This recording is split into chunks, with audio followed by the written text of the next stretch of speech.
कैसे कैसे प्रश्न है लोगों के। मैं अभी एक बात सुना रहा हूं आपको, आनंद आएगा। महाराज जी, हैदराबाद गया था अपने अपने राम करने, हमारी आपकी चर्चा भी हुई थी। तो मैं हैदराबाद जहाज में चढ़ा, तो मैं आखिर में चढ़ता हूं ताकि यात्रियों को परेशानी ना हो, वरना फोटो खिंचवाने वाले भीड़ इकट्ठी हो जाती है। तो पहले नंबर की सीट पर बैठा हुआ था। मुझसे पहले एक 36-38 साल का एक बड़ा सुदर्शन गोरा सा कश्मीरी लड़का बैठा हुआ था, कश्मीरी ब्राह्मण, एक बालक। उसने मुझे देखा और वो बड़ा प्रसन्न हुआ। अरे आपके दर्शन हो गए, मैं तो आपको टीवी पे रोज देखता हूं, अपने अपने राम सुनता हूं।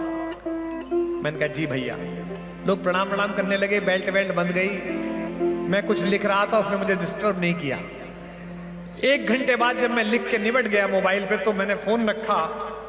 उसने मुझसे कहा कि कुमार जी, बुरा ना माने तो मैं एक सवाल पूछ लूं, मेरी बड़ी जिज्ञासा थी कि कोई आप जैसा व्यक्ति मिलेगा तो उससे बात पूछूंगा। मैंने कहा आप पूछ लो, पहले मेरे सवाल का उत्तर दो कि तुम करते क्या हो। बोला मैं एक फैक्ट्री चलाता हूं जी, एक कंपनी। तो मैंने कहा उसमें क्या बनाते हो? बोले उसमें हैवी इंडस्ट्रीज की हम मशीन बनाते हैं। कहां से पढ़े हो? IIT से पढ़ा हूं। 10 साल नौकरी की, फिर हम 4 दोस्तों ने मिलकर एक फैक्ट्री बनाई। मैंने कहा अच्छा, कितना टर्नओवर है, कितना बिजनेस कर लेते हो? बोला सर इस साल 2600 करोड़ का हुआ है। सरकारें थोड़ी अनुकूल हैं, अगर यही सरकारें आ गई तो अगले साल 5000 करोड़ तक का हम लोग बिजनेस कर लेंगे। 36 साल का लड़का है, 5000 करोड़ का बिजनेस कर रहा है। मोबाइल के ऊपर पत्नी का और बेटी का फोटो है, दोनों बहुत सुंदर। मैंने कहा ये आपकी पत्नी है? बोले हाँ सर, ये भी IIT की पढ़ी हुई है और हमारी कंपनी में ही संभालती है सब। ये मेरी बेटी है। गुड़गांव में 1000 मीटर का मकान है जिसमें स्विमिंग पूल है। अब मैंने कहा कि पूछो क्या सवाल पूछते हो। जिसका हिस्सा ही 800 करोड़ बनता है, उस लड़के का पहला सवाल, कुमार जी मेरे को ना ये समझ में नहीं आता कि सक्सेस क्या है, सफलता किसे कहते हैं, क्या मैं सफल हूं या नहीं? आप मुझे बता सकते हैं? आपकी कितनी आवश्यकता है धीरेन्द्र जी, आपको पता ही नहीं है। हम जैसे लोगों की इस जनता को कितनी आवश्यकता है। 36 साल का लड़का जिसके पास सफलता नामक हर चीज है। आप हेलीकॉप्टर देख के सफलता सोचते हो, वो 100 हेलीकॉप्टर खरीद सकता है। आता ही कितने का है? 30-40 करोड़ का। उसके पास तो 2600 करोड़ है। वो पूछ रहा है कि सफलता क्या है। मुझे आज तक कोई बता नहीं पाया। मैंने एक पंक्ति का उत्तर दिया, वो रोने लगा। मैं सफल हूं या नहीं ये कैसे तय करूं? मैंने उससे कहा कि अगर आपके होने से संसार प्रसन्न है तो आप सफल हैं, और आपके होने से संसार दुखी है तो आप असफल हैं।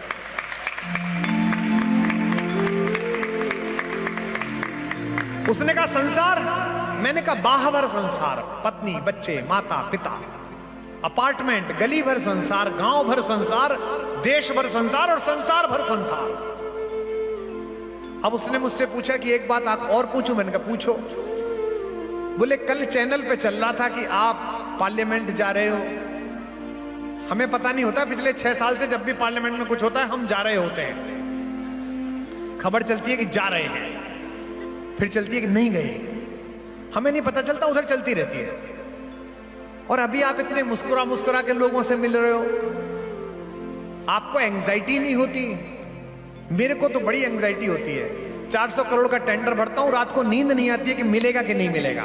2600 करोड़ का भैया आदमी कह रहा है कि एंजाइटी होती है। सुनो गढ़ा वालों, ये सुन रहे हैं करोड़ों लोग। मैं पहले नंबर की सीट पर बैठा था। मैंने कहा सामने क्या दिख रहा है तुम्हें हवाई जहाज में? बोला जी बाथरूम। मैंने कहा उसके आगे? बोले पायलट का कमरा। मैंने कहा इसके अंदर 2 पायलट बैठे? बोले हाँ। मैंने कहा ये दिल्ली से हैदराबाद ले जा रहे हैं तो इनको सैटेलाइट बता रहा है कि कहां खराब हवा है और कहां अच्छी हवा है। अगर 32,000 फीट पे खराब हवा है तो ये 30,000 पे ले जाएगा, या फिर 34 पे ले जाएगा, 33 पे ले जाएगा। हमको पता ही नहीं चल रहा है कि हमें सही तरीके से ले जाए, इसके लिए क्या मेहनत कर रहा है, इसको दिखता है आगे तक का। तो मैंने कहा मेरे लाल, ये केवल इस जहाज को चलाने वाला है जिसे मेरा और तेरा हैदराबाद तक का सफर दिखता है। जो दुनिया को चलाने वाला है उसे तेरा मेरा अंतिम सांस तक का सफर दिखता है।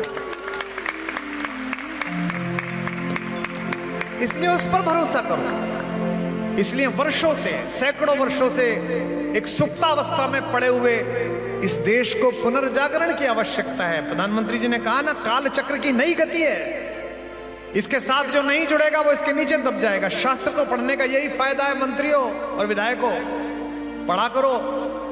नेता तो बन गए होगे बिना पढ़े ही, लेकिन अब पढ़ो, महाराज जी के आया करो। ये क्या कि एक दिन आए एक दिन नहीं आए, 7 दिन आओ, जीवन का पुण्य फलेगा। हमने पढ़ा था महाभारत, तो हमको पता थी कि अगर मित्र दुर्योधन बन जाए तो कर्ण की तरह उसके रथ पे मत बैठे रहो, उतर के भागो, वरना ये भी मरेगा और तुमको मरवाएगा। तो तुझे तिहाड़ जाना है, तू अकेला ही जा। मेरे को तो बागेश्वर धाम जाना है अपने आप में आराम करने के लिए, भैया मैं कहां जाऊंगा। तुझे कृष्ण जन्मभूमि जाना है, तू जा, मैं तो राम जन्मभूमि जाऊंगा। तो ये जो जागरण है, इससे बाहर निकलो, मेरा कबीर तुम्हें पुकारता है चलते चलते कल के लिए।